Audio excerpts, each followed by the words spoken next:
Welcome back. Let's learn about a couple new directives. There's a bunch of them, and they're really useful. Here you can see we're inside of our index.html, and we have our gem data.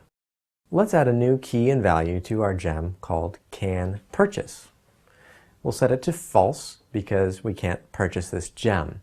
Then inside of our index.html, there's a button there called Add to Cart, and we only want that to show up when canPurchase is true. How might we use a directive to create this behavior? So here we'll use the ngShow directive and specify an expression. That expression is going to be store.product.canPurchase. This directive is telling our button to only show if the value of its expression is true. In our case, it's false, so that button element won't show up on the page.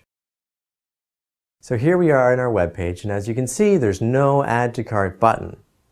However, if we go back into our code, change canPurchase to true, and refresh the page, you'll see now it's there. What would happen though if we didn't have a canPurchase property on our current gem? Well, Angular's nice enough to interpret that as a falsy value. So even without that property, it's not going to show the Add to Cart button. Let's add another property to our gem.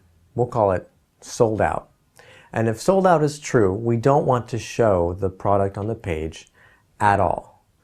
So we're going to use a directive ngShow again. We can say ngShow equals not_store.product.soldout. Now there's another way we can do this, which is a little bit more readable by using the ngHide directive. So we can use ngHide store.product.soldout. So it's saying hide this product when we're sold out. And the HTML is a little more readable. What good is a store without multiple products? We only got one. So let's jump back into our app.js and change gem into gems. And you'll notice here, now we have an array with a little bracket.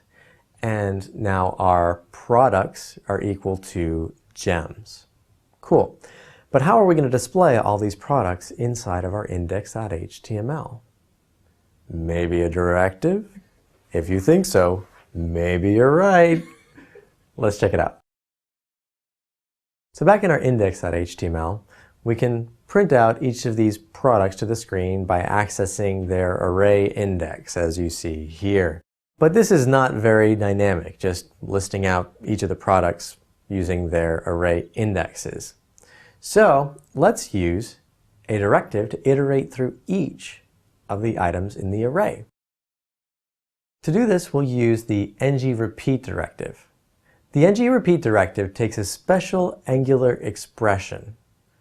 In this case, we're saying product in store products.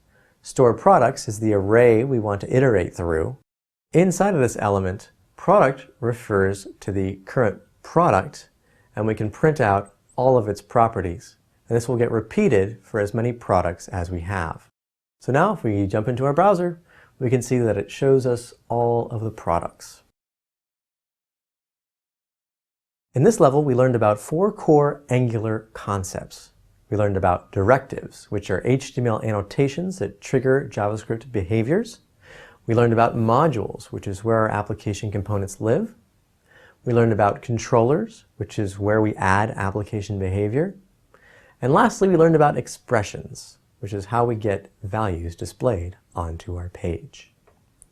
With this understanding, I turn you over to the challenges, and I'll see you in the next level. Try your hands at writing a controller, like this. Angular rocks my socks. Yes, ship it, done.